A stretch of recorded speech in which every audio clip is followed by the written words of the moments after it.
Hello everyone. Today we are going to talk about an action drama film called Adrift from 2018. Enjoy your viewing. The film begins with a view of the cabin of a half-submerged yacht where the injured protagonist, a girl named Tammy, regains consciousness.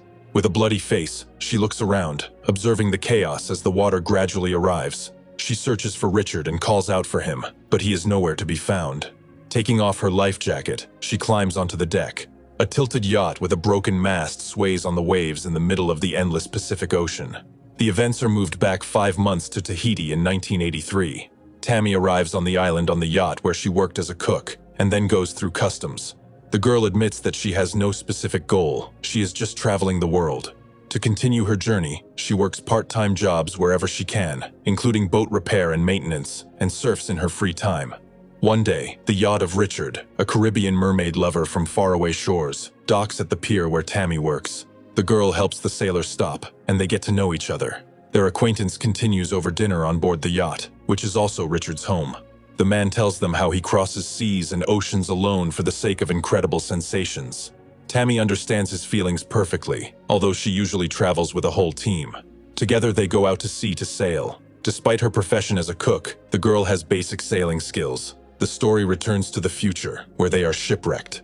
Unable to find Richard, Tammy sends out a distress call on the radio, but no one answers. The girl looks into the distance through binoculars, searching for the boyfriend, but nothing is visible among the endless water surface.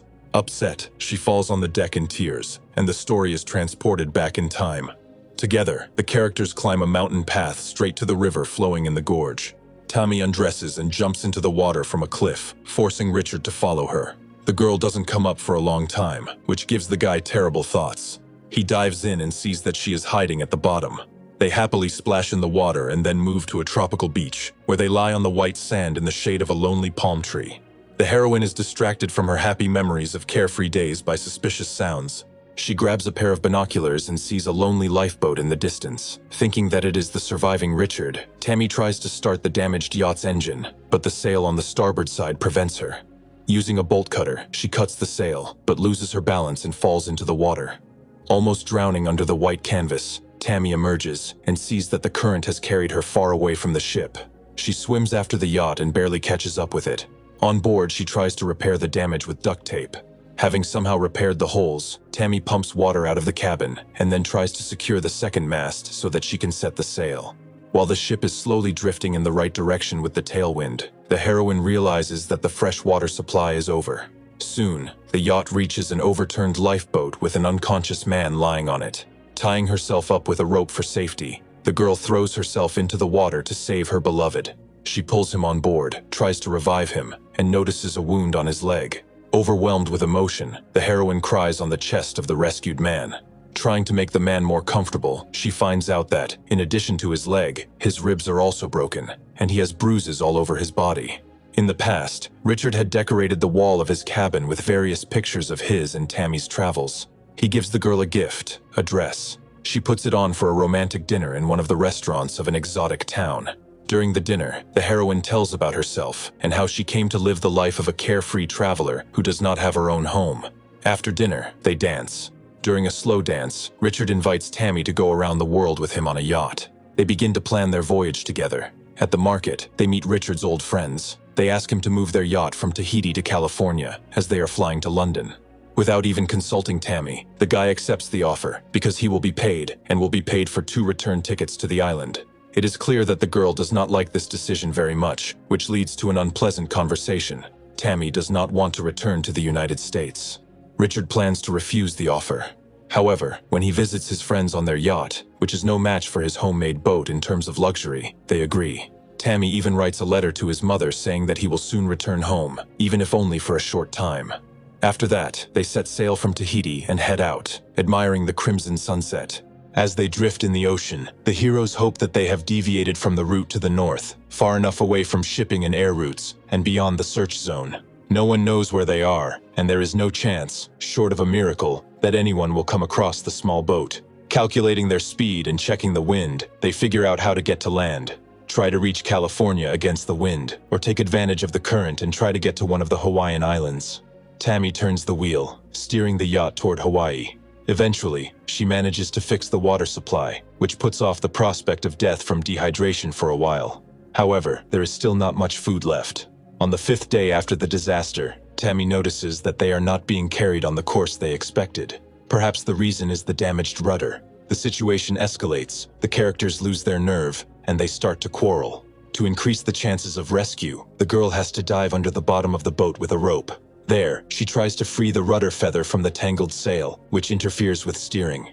Tammy dives into the water again and again, trying in vain to unhook the excess fabric. Eventually, she succeeds. The characters have been drifting in the ocean for 10 days. Tammy walks around the partially flooded cabin, gathering whatever she might need. She finds sunscreen and smears it on Richard. She also has to treat a wound on his leg, which doesn't look too good in the current conditions. In addition, they are running out of water and canned food, and have only enough for a week at most. Richard, pointing to the harpoon, hints that they could try to catch a fish for lunch, but Tammy reminds them that she is a vegetarian and refuses to kill fish for ideological reasons. The logical argument that without food they won't make it to land, and a man with broken ribs and a broken leg is not the best hunter, even if not immediately, outweighs the girl's conviction. Tammy has to dive into the water around the yacht in fins to catch the fish. However, the task turns into an impossible mission. The cunning fish feel like fish in water and easily dodge the girl's attacks. Soon it starts to rain, allowing the survivors to replenish their water supplies. They have been drifting for 18 days. Once again searching the cabin, Tammy finds a cache of alcohol and cigars. With nothing better to do, they throw a party. Later, Richard apologizes to the girl for getting her into this mess. The story goes back in time. During an evening conversation, Richard proposes marriage to Tammy, and she agrees. He puts a homemade ring on her finger, promising to give her a real one on land. 29 days of drifting in the ocean.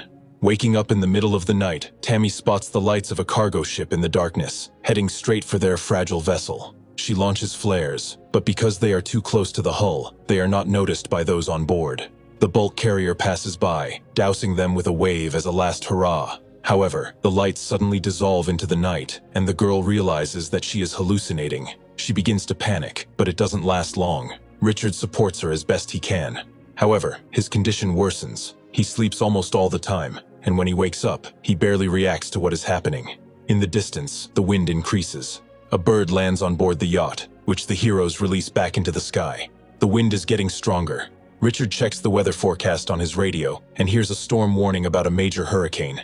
He calculates the location of the storm on a map. Tammy suggests changing course to miss the storm, and her husband sensibly agrees. She steers to the left to avoid the storm front while Richard secures the gear. Soon, huge waves rise. The boat is tossed up and down. Richard struggles with the sail, trying to remove it, but he needs the girl's help. He can't do it alone.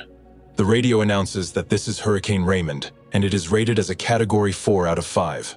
While the man is at the helm, the girl calls for help and takes out an emergency radio buoy. During the next wave, one of the fixed sails almost breaks off. Tammy goes along the side to secure it. When she returns, the boat is in the midst of a real swell. Richard manages to send his companion to the hold, remaining at the helm. The boat goes into a vertical fall, causing the girl to fall and the man to be thrown against the mast. It was from this moment that the movie began.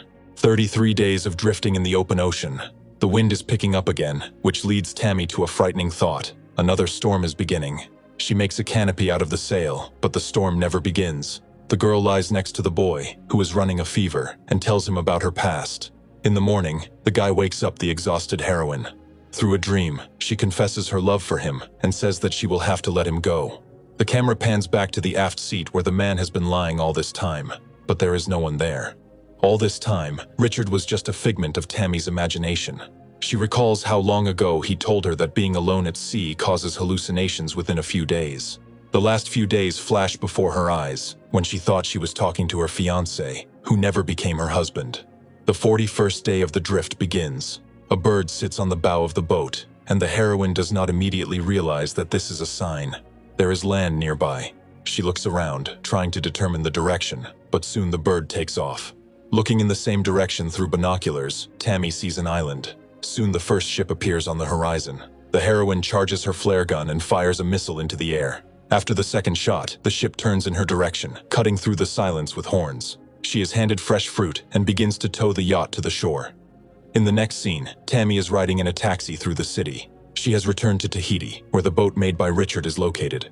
In his cabin, there are photos of their travels together. the only memory of a potential husband who died shortly after the proposal. She recalls the time she spent with him, wetting the memories with tears of sadness. In the final scene, Tammy goes to the beach in the dress Richard gave her and lets a white flower float on the waves, exactly like the one he once gave her. The film ends with credits, archival photos and video. Richard drowned at the age of 33 during the storm. Tammy spent 41 days alone on the high seas. She was 24 years old at the time. She still travels by sea. If you have watched the video so far, you should know that I am happy to have viewers like you. Thank you for watching to the end. Subscribe to the channel and follow the news. Klonsak Recapped was with you. See you soon.